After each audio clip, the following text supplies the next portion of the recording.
It's the one and only Tim Brando. Bring him in, y'all. Bring him in. How you doing? Hello, gentlemen. How are you? Mr. Brando, your voice, man, your voice just gives me so many memories, man, growing up. Huge fan. Appreciate you joining us, man. Unbelievable legend on the show. Can't thank you enough. Can't thank you enough. Good to be with you. Appreciate you. I got to ask you right out the gate. Your favorite or I guess your most meaningful or memorable time ever announcing one event? What sticks out to you? Well, since it's the time of the season being March and college basketball is being such a part of my career and really taking my career to the next level, I'd have to say punching a ticket to the Final Four with Al McGuire by my side, the great Al McGuire, who worked when I was growing up with Dick Enberg and Billy Packer on NBC. By the time I worked with Al, which was in 97 and 98, by the time I worked with him, I was 41, 42 years old. I'd already worked with Vital. I'd started my career with ESPN in 85, over 40 years ago now, with Dickie V. And then I'd worked with Billy Packer at CBS for a couple of years. And also I was doing ACC games on a regular basis regionally for Raycom Sports, which had done all of their games along the Atlantic Seaboard for so many years. So I had worked with, and Raftery, I'd worked with Bill when I was at ESPN when I was just starting out. So I was in my late 20s when I was working with them, but I'd never worked with Al. And Al was as unique a human being as you'd ever meet. I know there's a whole generation of people that don't remember Al because it's been, over 20 years since his passing. I think he died in 2002 or 3, somewhere in there. But Al was... he was a national treasure and a coach that was in his prime, a very young man in 1977 when they won the national title. And he had announced his retirement right before the game. And they won the national title at the Omni in Atlanta. And everyone remembers him sitting there crying, didn't get up when the game was over. He was just his head in his hands, and he was crying as everyone was celebrating. And Enberg loved him, wrote a one-act play about him after he passed away. And I remember asking Dick, again, God rest his soul, we lost Dick Enberg a few years ago. I remember who I idolized. I thought the world of Enberg. And I said, I'm going to work with Al, Dick. I need to know. He's so unique. He's so different. He said, well, Brando, you've worked with Vital. I said, no, but Al McGuire is different. He's unique. He may not know one single name of one single player on the floor while he's doing the game, but he says things that are so smart, so intelligent. So he just sees the game so uniquely. He said, Tim, there's only one thing you need to remember, and that is you got to know every name, and I know you will because he doesn't. He said, it's his world. You just enjoy the ride. It's his world. Very few of us ever get invited into it. Enjoy the ride. And he was so right. I learned so much about not just basketball, but about life when I worked with Al McGuire. And we punched a ticket in St. Louis in 98. I'll never forget this. Stanford was down by 6 to Rhode Island in the regional finals in St. Louis. They came from 6 points down in under a minute to win the game. And like 30 seconds after the game's over, it's the most impactful assignment at that time I'd ever had. Only 4 guys got to do the regional finals, and I'm doing it, and I'm 41 years old. I mean, come on, I'm pretty excited. Yeah, and I'm working with Al McGuire, for crying out loud.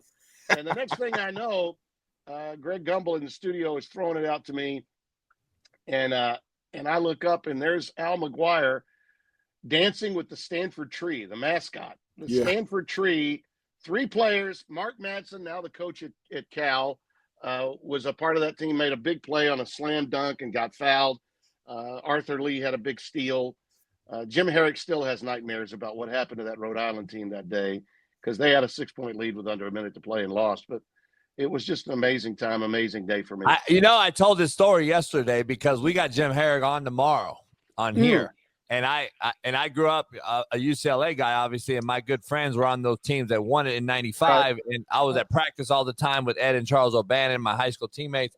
And I'd be up there with them watching those games and practices. And I just told the story. I said, Rhode Island, when he had Lamar and Catino Mobley and all these guys, They were really good and had Stanford down.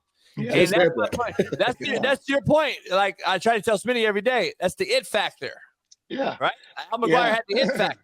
And that was the regional final, too, fellas, where the game that preceded that in the Sweet 16 was Valpo and Rhode Island.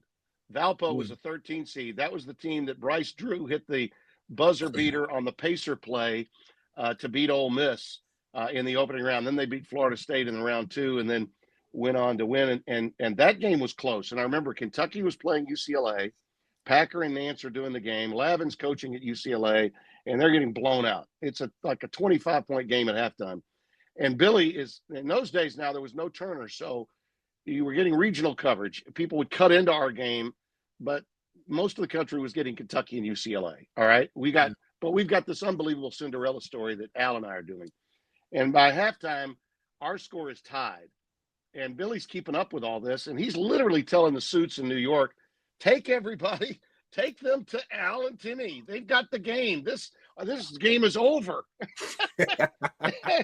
And at halftime, we got word that they were going to send everybody except the markets in Los Angeles and Lexington to us. So now we're bringing on the entire, the rest of the country. And again, I'm really excited, obviously. And so I get this call that says, Tim, it's a 13 seed against a 9. Now, we need to, if Valpo gets to the Elite Eight, it'll be the first time this has ever happened in the history of the tournament. So you got to ask Al, what would it mean for a team like Valpo to win this game and go on to the Final Four? So I got my directions. That's what I'm going to ask. And so I'm telling Al, I said, Al, I've got to ask you that question. And he said, he's doing this. We're in a commercial break. We're coming back from halftime. And he's doing this, and he's like, oh, I don't know. So he actually was like he was doing a seance. He's like, I'm like, blah, blah, blah, and now he stands up. He gets up. Everybody on press row, Al was an icon. Okay, yeah. They're all looking at what is going on with Al McGuire. Is he pissed at Brando? What's going on? And I sit him down, and so we did sort of a Hoosiers Open because Valpo is from Indiana, Valparaiso. We do like this little Hoosiers Open. They send it to us. And I'm like, well, we're sitting on perhaps history tonight, a very close game. And Al McGuire is by my side. Al, people want to know, what would it mean if Valparaiso, a 13 seed, would win tonight, go on to the Final Four?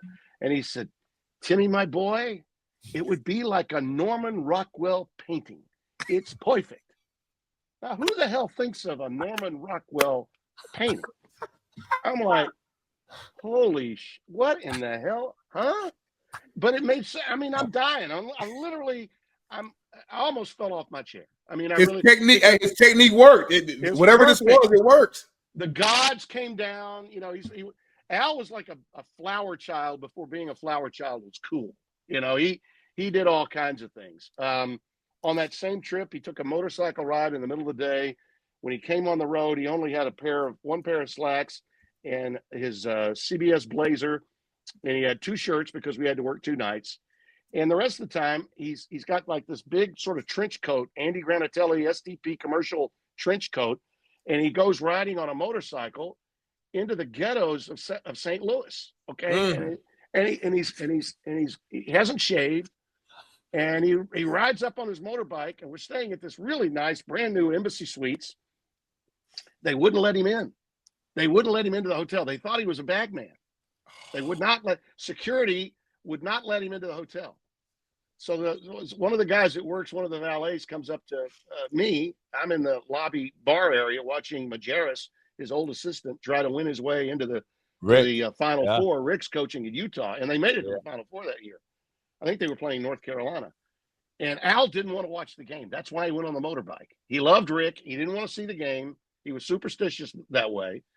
And so now he's been riding this motorbike. His hair, he did look like a bag man. I mean, he did. He looked terrible. So we go walking up, and so literally the general manager of the hotel, we go and get him. These people, security people that were hired because they want to keep the riffraff right out of the hotel in St. Louis. So because the teams are staying there, Herrick's team's staying there. it's packed. The place is packed. So we go up to the manager and says, "Sir, the security people need to know that guy's Al McGuire. That he's working with us, Yeah. So now they're embarrassed. The security people feel terrible, right? And so the general manager says, "Mr. McGuire, we're so sorry for the imposition. Is there anything? We will send you some food. We'll bring you something to drink, whatever you need." And he looked at the general manager and he looked at the security guy and he grabbed the security guy, a really older black gentleman that knew. He was the one trying to convince the other security people this is Al McGuire, and they wouldn't listen. All right. Right. So there's the security guy, the other security guy that wouldn't let him in, and he grabs him by the head and shakes him. He says, "No, I don't want anything. I don't want anything from you. But do me one favor." And he grabs him, puts his hands right here, and he says, "Don't judge the book by its cover." It was perfect. Absolutely perfect. Al was just a sweetheart that way. Really. Man. Hey, Ted, did you call the game? Here's Al right here. Good picture. Did you call the game? Did you call the KU loss to Rhode Island before Rhode Island went on? Because I know they beat a very good KU team that year. Rhode Island did. No, we were in Lexington that year in the first two rounds. And we had that's where they sent us the first two rounds. And then you get a completely different assignment when you go to the next weekend. So I got you. We were just really, really fortunate to get. We had it in our region. We had Purdue, Stanford. Stanford won the game, moved to the Elite Eight, and then we had the Valpo, Rhode Island game in our Sweet 16. How close were you with Vern Lundquist? Very. And he's another legend. He called the Christian Laettner shot, didn't he? Yeah. There's the pass to Laettner. That's all that needed to be said. There's the pass to Laettner, and then he waits, and it was just perfect. I learned a lot from Vern. There's a piece Barrett Sports Media wrote, and I'm going to plug something that is about me. Imagine that was written yesterday, and you'll be able to read my thoughts on Vern. He actually, when I left CBS and went to Fox, he helped me get hired at Fox. He did. Wow. I was 58 years old. I really didn't know what was going to be happening with my career. For 9 months, I really wasn't sure where I was going to work. There was most people thought I was going to go to the SEC, and I was not going to do that. I didn't want to do that. I really wanted to go to Fox. And when I got out there to meet with the Fox people, they said, "Where do you see yourself 10 years from now?" And I'm 58. Okay, at the time. Well, no executive is going to take a victory lap hiring a 58-year-old guy that's worked at 3 different networks over 30 plus years. You're going to hire a guy like that because you need him, not because you're going to discover somebody. You hire him because you need him. But they were building their college football portfolio. They were an NFL house. They were building their college brand, and I felt like I could help them there, and I think they felt similarly. So the question was, where do you see yourself in 10 years? I said, well, look, I said, I understand, where you are, and you've got a lot of talented people here. Gus Johnson's tremendous. I helped Gus when he was getting started. I know him. He's 10 years my junior. Joe Buck is an extraordinary talent. You've got number one guys. You've got quality talent here. But what you don't have for college is a guy that has 30 plus years experience and could be of benefit to some of your younger guys. And I don't mean just your analysts. I mean your producers, your directors, somebody that can offer some stability. And if one of your number one guys can't go, a guy that can give you a number one performance when your number one guy can't go. So, I watched Vern Lundquist all his career never be a number one guy, but he was always tremendous. You could argue that no one had more tremendous calls at the Masters than Vern Lundquist. And yet he was never on the tower. He was never on the tower at 18. It was Summerall. It was Nance.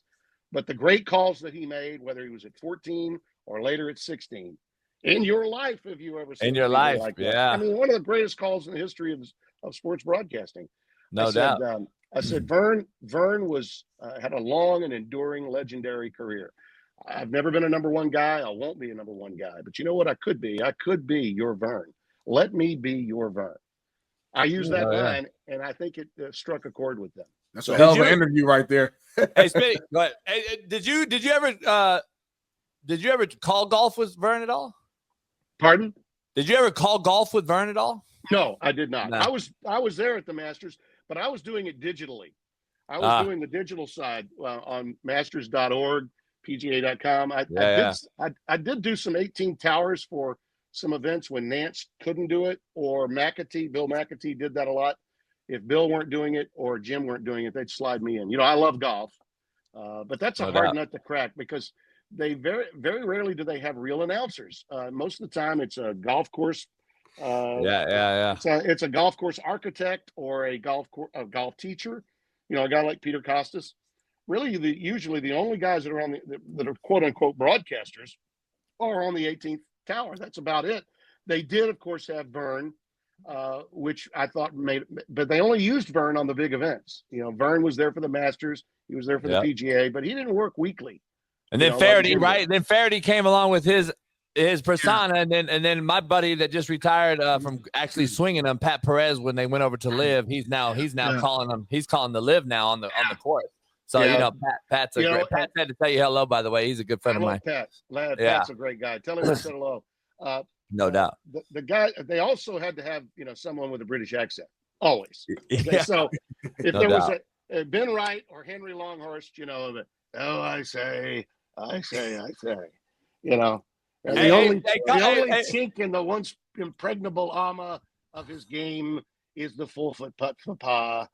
And if he misses it, I say, which of course translated here in the United States would be he sucks.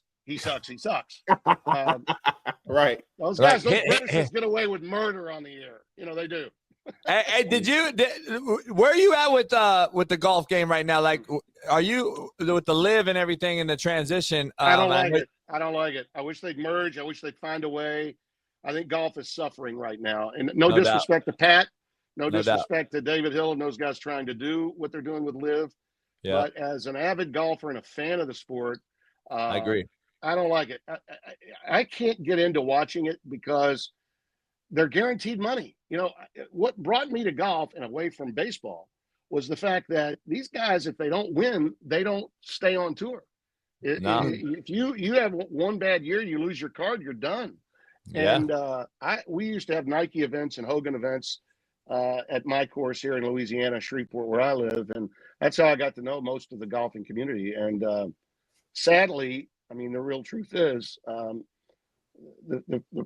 we want there to be a hook. Viewers want a hook. Right. And I don't see the hook with Live. I just don't. We want to see somebody who's got something on the line with this 5-foot putt. And the problem the PGA has is so many of the great players now are on Live that it's a bunch of anonymous guys that people don't know, which is hurting the ratings. Right. No storylines for the PGA. Now, I have no problem watching great shots. I don't care who's hitting them, but I'm a golfer. You know, sure. I'm a guy that goes out trying to break 80 every time he plays. Now, if you're a single-digit handicapper or a 10 or 11 cap and you play a lot, you can watch guys that, or even I love watching the women play. They swing clubs similar to what amateur men swing. So a lot of times you can learn more watching the women. But bottom line is I need a hook. I need a storyline of some sort, and that's where Live misses me. I would love to see whatever their issues are, that they solve them so they can merge and get together, because that's what's really needed, I think. And Tim, I've had these conversations with these great guys. I've been in the room with these guys just shooting the shit and hanging out with them, both PJ and Live. And there are a lot of those guys are friends, and then it's kind of like Democrats, Republicans, right? They kind of just separated from each other, like, we hate you now, we hate you, and it's become this whole thing. But like their argument, to your point, their argument is, listen, even the janitors get paid. So why am I paying out of my own pocket to go make a cut and pay 10, 20 grand to get there? I don't disagree with their premise. I don't disagree with their premise. And Monahan did a crap job. I mean, the PGA definitely did a crap job. There's no doubt about that. What they were doing and the way they were treating some of the players, particularly those that were helping to bankroll them with the TV ratings that they were bringing in, I get all of that. I do.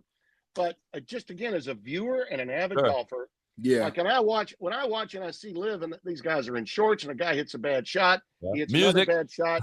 Finally, I was watching the other day. He hit a bad shot. Maybe it was about a year ago, but I saw it again. He hits a bad shot, he hits another bad shot, and finally he kind of does what we would do. He get foot wedge, back out. I'm going to give me a damn lie, by God. He knew he was done. Yeah. But I mean, there was no hell to pay. It's like, and so if I'm watching that, I'm going, why?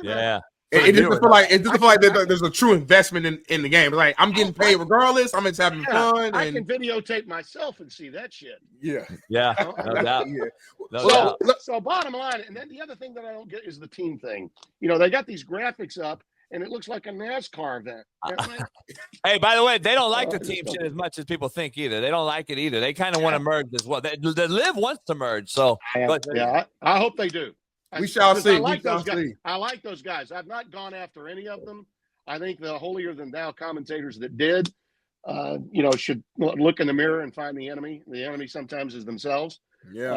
So anyway, great talking to you guys today. Really of course. But before you go, Tim, again, it's an honor to have you on here. It is March Madness. We wouldn't be doing you right. We didn't ask you who's your picks. Who do you have winning this whole thing? Are there any sleepers? Yeah, he got the glasses on. He's locked in. Xavier, who won last night, I had going all the way to the Sweet 16. Okay, they're a hot team. I saw your pick.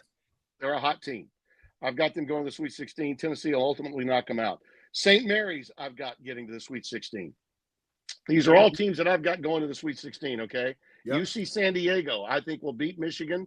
I think A&M is going to lose to Yale, so they'll play Yale in the next round.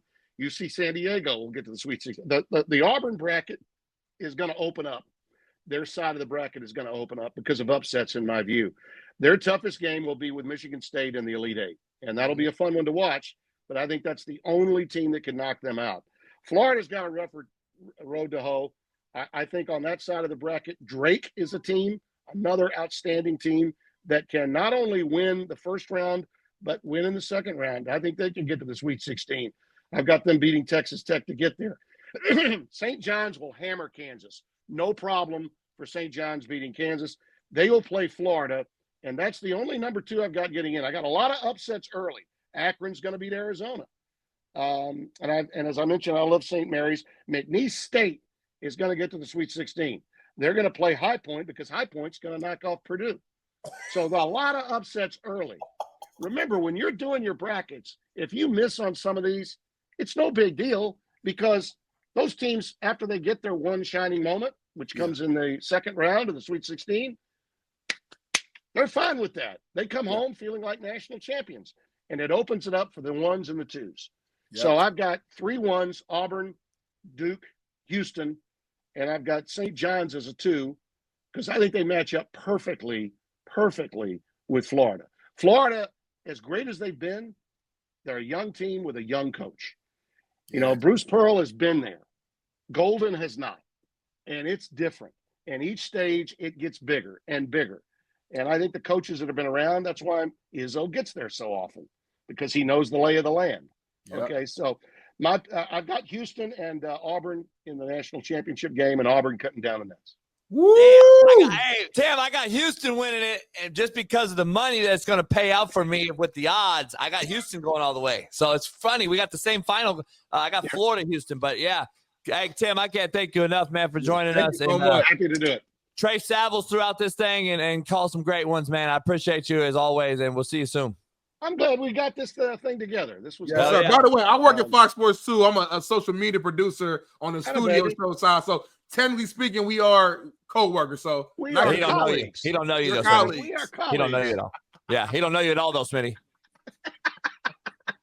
Hey, when I'm back at Rancho Palos Verdes for that football seminar in August, I will not big time you, Smitty. I'm telling you, I will not. Some of these guys, with a George Jetson snap on here, they big time. I don't big time people. Okay, so we'll be good. That's why we get the realest guest on, Tim. We get the realest guest, man. Appreciate you, brother. I appreciate you soon. We'll see you soon. My pleasure, fellas. Take care. All right.